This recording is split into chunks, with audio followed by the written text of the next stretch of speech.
புதுச்சேரியில் இரு கூட்டணியிலுமே தொடர்ந்து இழுபறி நீடிக்கக்கூடிய ஒரு நிலை என்பது ஏற்பட்டிருக்கிறது. இது பற்றிய மேலும் விவரங்களை வழங்குவதற்காக செய்தியாளர் மகாராஜ பாண்டே இணைகிறார். மகாராஜ பாண்டே, இரண்டு கூட்டணியிலுமே இழுபறி நீடிப்பதற்கான காரணம் என்ன? கட்டாயமாக புதுச்சேரி சட்டமன்ற தேர்தலை எதிர்கொள்ள ஆளும் கட்சியான என்ஆர் காங்கிரசும் பாஜக, அதிமுக உள்ளிட்ட கட்சிகள் தேசிய ஜனநாயக கூட்டணியும், எதிர்கட்சியான காங்கிரஸ், திமுக, கம்யூனிஸ்ட், விடுதலை சிறுத்தைகள் உள்ளிட்ட கட்சிகள் கொண்ட இந்திய கூட்டணியும் தயாராகி வந்தன. இரு அணிகளும் கூட்டணியை உறுதி செய்த போதிலும் தொகுதி பங்கீட்டை இதுவரை முடிவு செய்யவில்லை. வழக்கமாக சட்டசபை தேர்தல்கள் ஏப்ரல் மாத இறுதியில் நடைபெறும் என்பதால் தொகுதி பங்கீட்டு பேச்சுவார்த்தையில் கவனம் செலுத்தவில்லை. இந்த நிலையில் தேர்தல் ஆணையம் புதுச்சேரி உள்ளிட்ட 6 மாநிலங்களுக்கான சட்டப்பேரவை தேர்தலுக்கான அறிவிப்பை கடந்த 15ஆம் தேதி மாலை வெளியிட்டது. அதில் புதுச்சேரிக்கு வரும் ஏப்ரல் 9ஆம் தேதி தேர்தல் என்றும் அதற்கான வேட்புமனு தாக்கல் 16ஆம் தேதி தொடங்கும் என்றும் அறிவித்தது.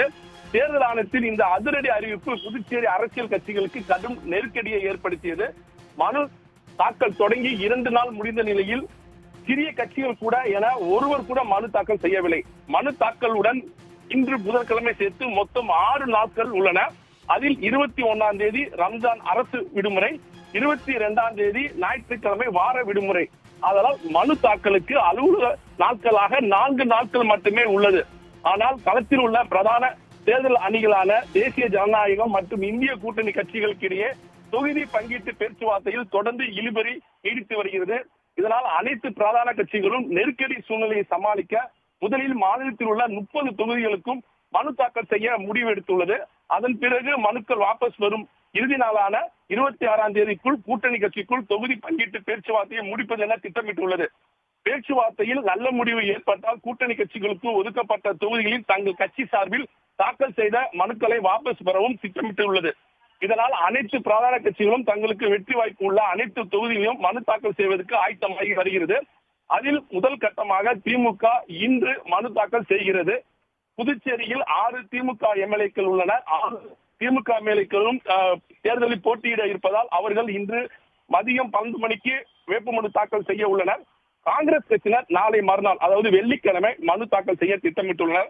இதேபோல் என்ஆர் காங்கிரஸ் மற்றும் பாஜக, லஜக் ஆகிய கட்சிகளுக்கு தங்களுக்கு சாதகமான தொகுதியில் வேட்பாளர்களை தேர்வு செய்து தயார் நிலையில் வைத்துள்ளது. இதில் வேட்பாளரிடம் அவர்களுக்கு ஜாதக ரீதியில் நாள் நட்சத்திரம் பார்த்து நல்ல நாளில் மனு தாக்கல் செய்ய அறிவுறுத்தப்பட்டுள்ளது. புதுச்சேரியில் தேசிய ஜனநாயக கூட்டணி பாஜக, என்ஆர் காங்கிரஸ் மோதல் இன்று இரவுக்குள் முடிவு எட்டப்பட்டுவிடும். அதே போல் காங்கிரஸில் தொகுதி பங்கீடு நாளை இரவுக்குள் முடிவு எட்டப்பட்டுவிடும். அப்படி பார்க்கும்போது இந்த பிரச்சனைலாம் நாளைக்குள் முடிவு அடைந்து வெள்ளிக்கிழமை புதுச்சேரியில் தேர்தல் களம் சூடுபிடிக்கும் என்று எதிர்பார்க்கப்படுகிறது. இதே நேரத்தில் காங்கிரஸ் கட்சியில் தொகுதி பங்கீட்டில் யார் வேட்பாளர்கள், யாருக்கு பட்டியல் ஒதுக்க வேண்டும் என்பது குறித்து பட்டியல் தயார் செய்து வைத்திலிங்கம் தலைமையிலான குழுவினர் தற்போது டெல்லி புறப்பட்டு சென்றிருக்கிறார்கள். மகாராஜ பாண்டே, தகவல்களுக்கு நன்றி. உடனுக்குடன் செய்திகளை தெரிந்து கொள்ள சன் நியூஸ் பெல் ஐகானை கிளிக் பண்ணுங்க.